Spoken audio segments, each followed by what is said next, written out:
first of all, individual change matters. It's the first step. For example, you try to do things on an individual level first. For example, you try to recycle as much as you can. Try not to, use plastics as much as you can. Try to be mindful of what you buy and of what you eat as well. I think these first steps are vital, but then it's really important for me to stress as well that we have to go further than just individual consumption of individual actions. I think one of the issues that the reasons why Malaysians are not that much concerned about climate was that the information about climate is not there, especially in Malaysia. For example, you go to school, do we have a climate change syllabus? Are they being taught about what is climate crisis? How do we deal with climate crisis? Students are not taught about that. It's surprising, in this age that we still don't have an education blueprint for climate change in our primary schools, secondary schools. Malaysia is not only suffering from climate change. We have a lot of other social issues. People are very much concerned about race issues still. I think it's really important for the media to take charge of this. The media plays a really vital importance in disseminating this information, and it should be done, not only in English. And if you look in the media, in the papers, online, everywhere, if you want to know questions, if you want to know infos about climate, everything's in English. Hello, we have the people the people that will be affected, they're all, non-English speakers. They are poor people, under B40 communities, and these are the people that we need to inform. They need to be empowered. They need to know what they will face. And if we don't do that, then we are doomed. One of the biggest challenges that we have is definitely in terms of communication. During our first strike, everything was in English. So we realized we isolated a really huge demographic of Malaysians who can't speak English. So they don't understand anything about what we're talking at all. So we try to use more of different language. We try to use Bahasa Melayu. We try to use Mandarin in our dissemination. I think the impacts are real. People need to understand what they are facing. But then we also have to provide the solutions. I think most of the people think that, they are going to the streets, people who's yelling about climate change, they don't really speak out about the solutions. But then how do you speak about solutions when you don't really address the problem? So the problems have to be addressed, have to be acknowledged and recognized before solutions needs to come in. Platform Lebih Kuning yang ada ni bukan platform yang hanya untuk komuniti belia bersiko, tapi platform Lebih Kuning ini juga memerlukan penglibatan sukarelawan yang boleh membantu, juga platform yang boleh dijadikan sebagai satu platform untuk perkongsian pengalaman dan sebagainya. Dan yang paling penting ialah bagaimana platform Lebih Kuning ini boleh juga dijadikan sebagai satu komuniti yang menghapuskan stigma di antara kumpulan berisiko dan juga golongan biasa yang ada. Bukan hanya menunggu mereka terlibat dengan salah laku, bukan hanya menunggu mereka terlibat dengan jenayah, tapi juga perlu menyediakan satu support system kepada kumpulan yang diancam dengan risiko tersebut supaya mereka tidak terjebak atau tertangkap hasil perbuatan ataupun perkara-perkara yang menyumbang mereka melakukan kesalahan. Kita tengok belia berisiko di Malaysia ni sebenarnya adalah mereka yang kita lihat dalam dua keadaan. Satu, mereka yang telah melakukan salah laku remaja, dan salah laku tersebut menyebabkan mereka menerima hukuman.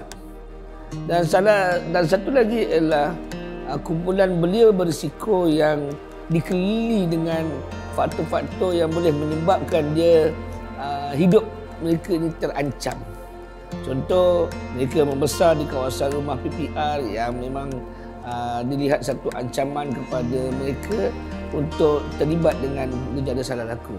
Sebab tu ramai orang, sama ada pemimpin masyarakat ataupun aktivis ataupun pihak-pihak yang memperjuangkan isu gejala sosial ni, okey, mereka hanya bercakap tentang perkara-perkara yang selepas belia itu terlibat dengan salah laku.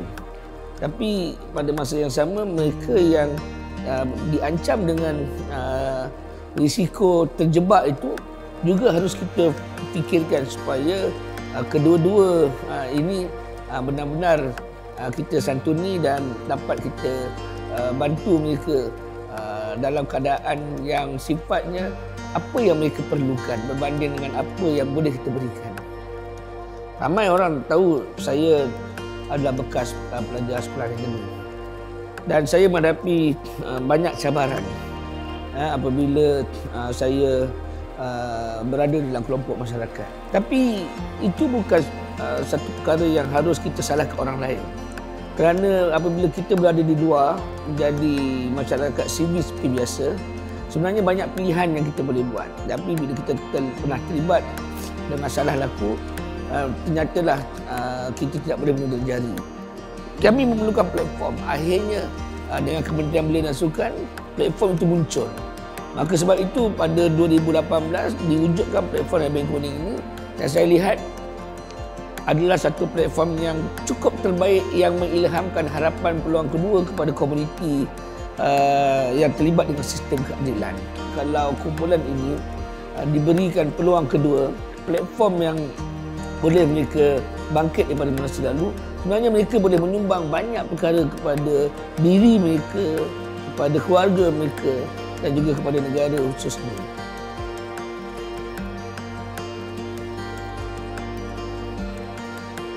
Aku adalah presiden kepada Drug Free Malaysia dan founder kepada movement Straight Edge Malaysia dan juga sekarang pengacara kepada program aku sendiri di FLS atau Drug Free Lifestyle Movement. Aku nak bagi impact pada masyarakat dan aku nak banggakan family aku, at least orang macam aku ni boleh bantu untuk banggakan aku punya keluarga lah. And so dalam perjalanan tu macam-macam halangan yang aku tempuh, aku lalui dalam proses untuk menjadi baik tu bukan senang. Choose lah, aku nekat cakap aku nak buat NGO ni. NGO tu namanya Drug Free Malaysia, jadikan satu movement yang betul-betul berjaya, betul-betul boleh membantu anak-anak muda, boleh membantu rakyat Malaysia lah especially kan. Tapi dengan cara yang lebih cara anak muda lah, menggunakan muzik, menggunakan style fashion, hardcore punk rock tu semualah. Mostly diorang ni terjebak pun pasal kawan-kawan, pasal lifestyle yang salah. And why not kita gunakan untuk bawa diorang menggunakan muzik untuk benda-benda yang positif lah. Yang berjaya adalah yang tak berjaya lah. Bukannya kita cakap kita ni perfect, tapi at least kita try dan dapatlah membawa dia orang ke jalan yang lebih baik. Aku nekat, aku cakap hari ni aku nak berhenti semua. Aku nekat, aku cakap aku nak cuci tangan, aku dah tak nak sentuh pun benda-benda ni. Aku imagine yang macam aku jadi macam orang yang menggunakan benda tu. Faham tak? Yang merokok, yang drugs dengan alkohol. Aku tengok muka dia orang macam aku yang menggunakan tu lah. So aku rasa kesian ada, rasa macam jijik ada, macam bengang dan marah pun ada. Same time aku kena, masa tu aku tak ada fikir aku nak membantu dia orang lagi. Cuma aku fikir aku nak bantu dia aku dulu. Tapi along the way dah aku fikir aku kena bawa dia orang ni sekali lah. So far benda ni jadi benda yang something yang personal lah. So bagi aku perjuangan ni same time dia satu benda personal di mana aku nak aku nak berjaya. Aku sendiri aku nak nampak perjuangan aku ni dihargai kepada orang ramai hargai, dan aku tak pernah give up untuk memperjuangkan drug free lifestyle. So aku still ada idea-idea baru untuk diperkembangkan, untuk di-sharekan kepada masyarakat lah. Iaitu aku gunakan social media untuk menyampaikan mesej-mesej.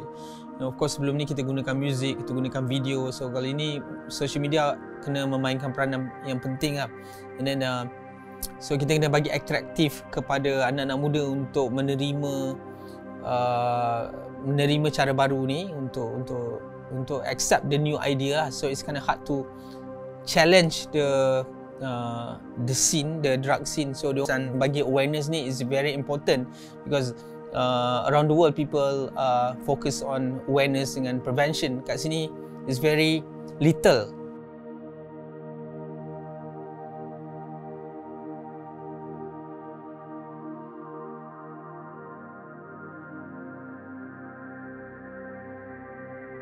Dengan Empire Project, pada asalnya kita memulakan aktiviti bersama gelandangan.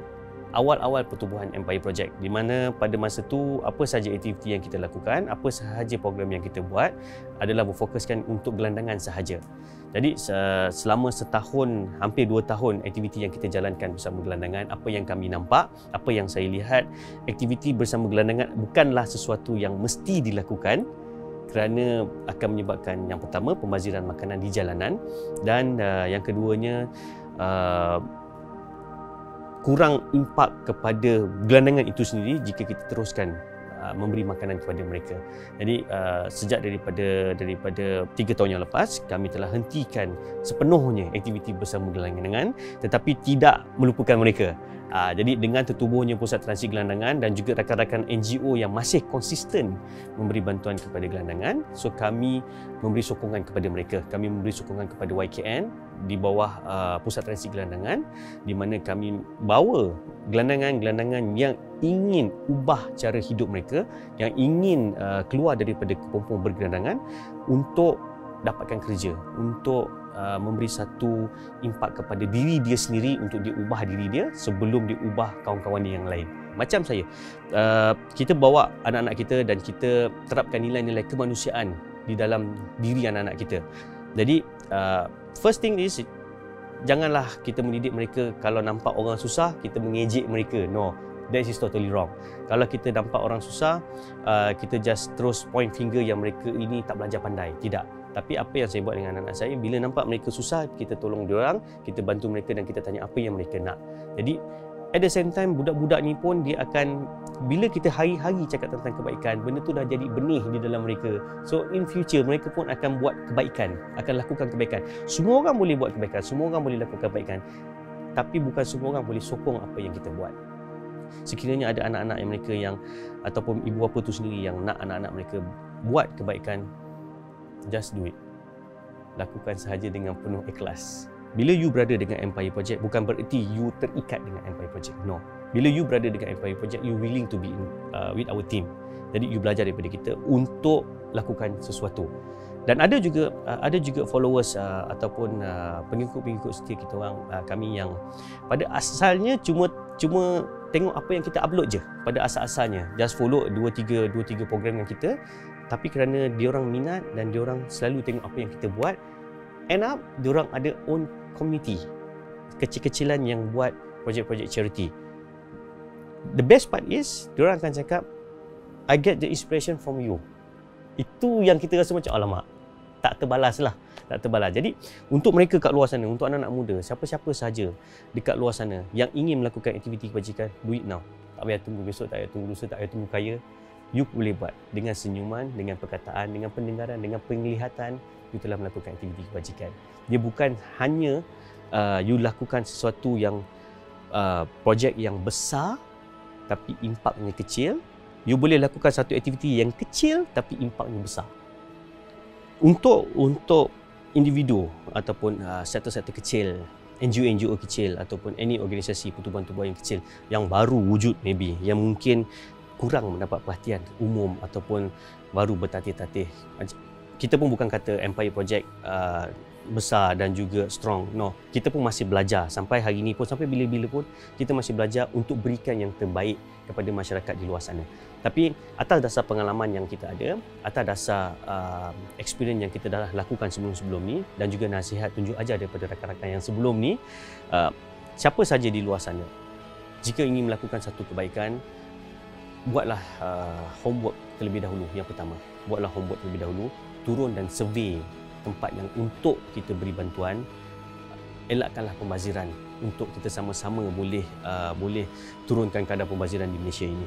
Kadang-kadang ada di antara bukanlah kata nak cakap tak bagus, tapi ada di antara organisasi ataupun individu-individu NGO yang hanya melakukan aktiviti touch and go, macam tadi kita cakap, touch and go, datang bagi bantuan, snap gambar, peace balik.